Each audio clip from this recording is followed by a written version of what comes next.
This episode of the Jim Stroud Podcast is brought to you by the Recruiting Life newsletter.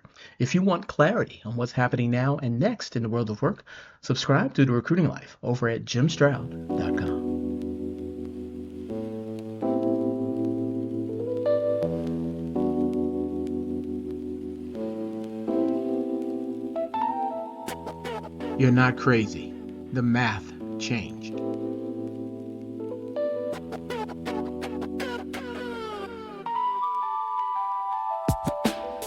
The problem isn't that you're losing your job. The problem is that the economy doesn't know what to do with you afterward. That's the part no resume advice, no LinkedIn influencer, no corporate town hall wants to touch. Because for most of your life, the deal was simple, even if it wasn't fair. You work, you get paid, you spend the money, the system keeps moving. That loop is older than any of us, and right now, it's under stress. Not because you failed, not because you didn't upskill fast enough, but because the system quietly discovered something unsettling. It can produce value without you, and it hasn't figured out the consequences yet. If you're a job seeker, here's what you're probably feeling, but struggling to name. You're doing everything right. You're applying, you're networking, you're learning new tools, and still, the doors feel heavier. The responses feel colder. The timelines feel longer. It feels like the economy is shrugging. That's not apathy. That's the system trying to reduce its dependency on labor without admitting it. Here's the part that should actually reassure you. If AI truly replaces massive amounts of human work, the current economic model breaks. Not morally, mechanically. Because companies don't survive on efficiency alone. They survive on customers with money. And if people don't have income, they don't buy phones, they don't buy cars, they don't subscribe, they don't upgrade. So this idea that AI just replaces jobs and everything else stays the same, it's impossible. Something has to change. The question is what and who pays the price during the transition? Let's walk through the future that everyone's quietly debating. 4 alternatives. Okay, here's the first future. Income gets decoupled from work. You stop having to earn the right to survive. Money shows up, not as charity, but as infrastructure. You receive it because the economy needs you liquid, not because you clocked in. That's universal basic income, or something like it. UBI for short, universal basic income. It's not utopian. It's not perfect. Just an admission that when labor stops being required, wages can't be the only on-ramp to consumption. And here's the controversial part. Corporations don't hate this idea in the long run, because a customer with guaranteed income is better than an unemployed former employee with nothing to spend. That's the first possible future. Here's the second one. Radical abundance. AI and robotics crush production costs. Things that feel impossibly expensive today become almost trivial. Food gets cheaper, energy gets cheaper, information is nearly free. In this world, you don't need a huge salary because life itself costs less. Sounds incredible, unbelievable. But here's the catch job seekers feel before economists do. Abundance arrives unevenly. Digital things get cheap fast, physical necessities lag, and no one feels post-scarcity when rent, healthcare, and childcare still hurt. Here's a third future, the human economy. This is the one people talk about with a hopeful smile. AI does the work, humans do the meaning. We stop paying for stuff and start paying for connection, craft, taste, presence, status, story. And yes, some people will thrive there.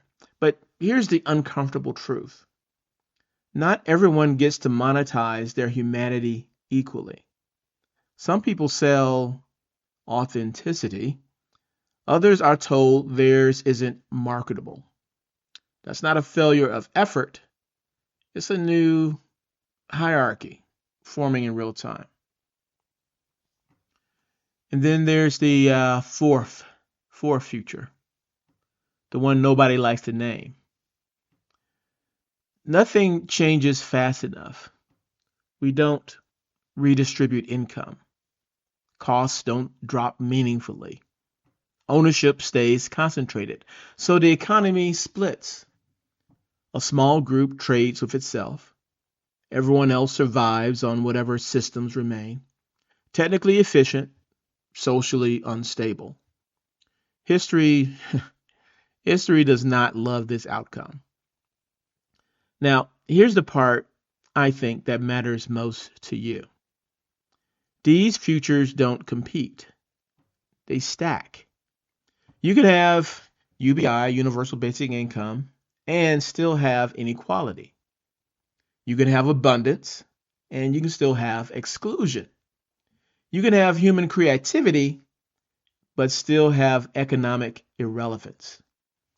Which means the real question I'm saying it again.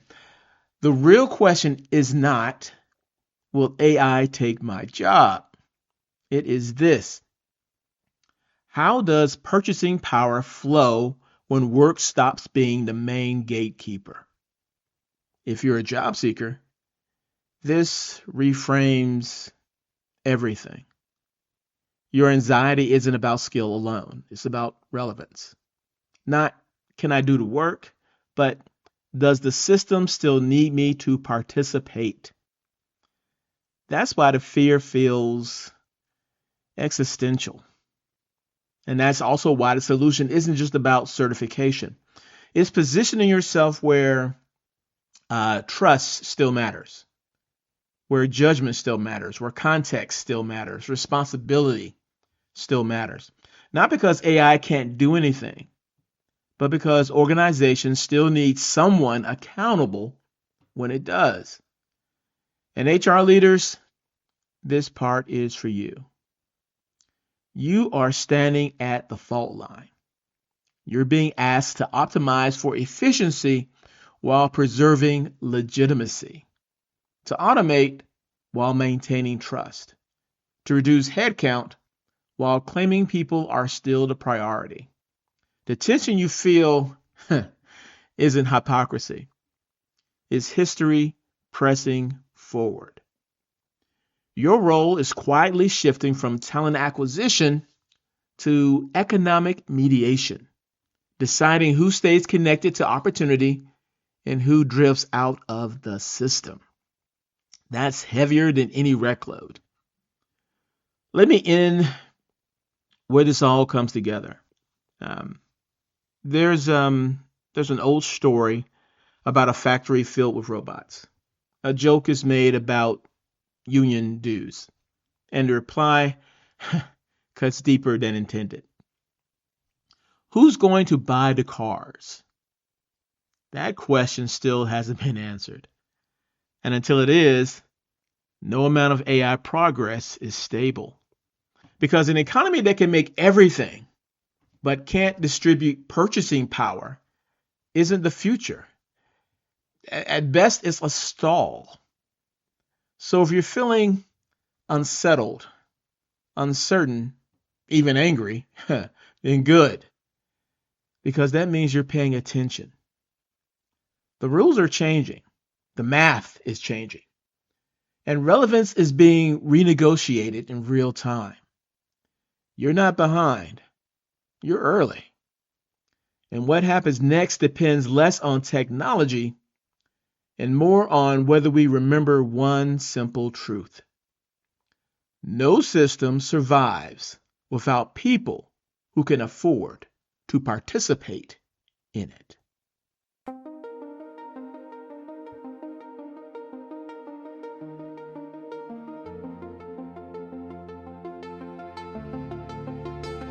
Feeling overwhelmed by all the changes in today's workplace? AI, remote work, hiring freezes. It's a lot to keep up with. That's why you need the Recruiting Life newsletter. Get expert insights on what's happening right now and what's coming next in the world of work. Whether you're job hunting, hiring, or just trying to stay ahead of it all, Jim Stroud breaks it down for you every week. Subscribe today at jimstroud.com. That's JIMSTROUD.com. The Recruiting Life, giving you clarity on what's happening now and next in the world of work.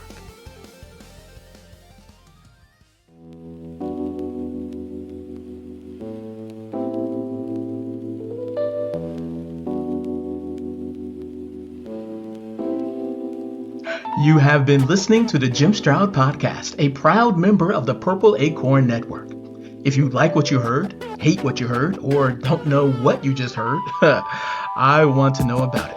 Email your questions and comments to podcast@jimstroud.com. That's podcast@jimstroud.com. Do it now. Operators are standing by. Well, that's it for now. I'll be back later right here with a brand new episode. So until then, bye-bye.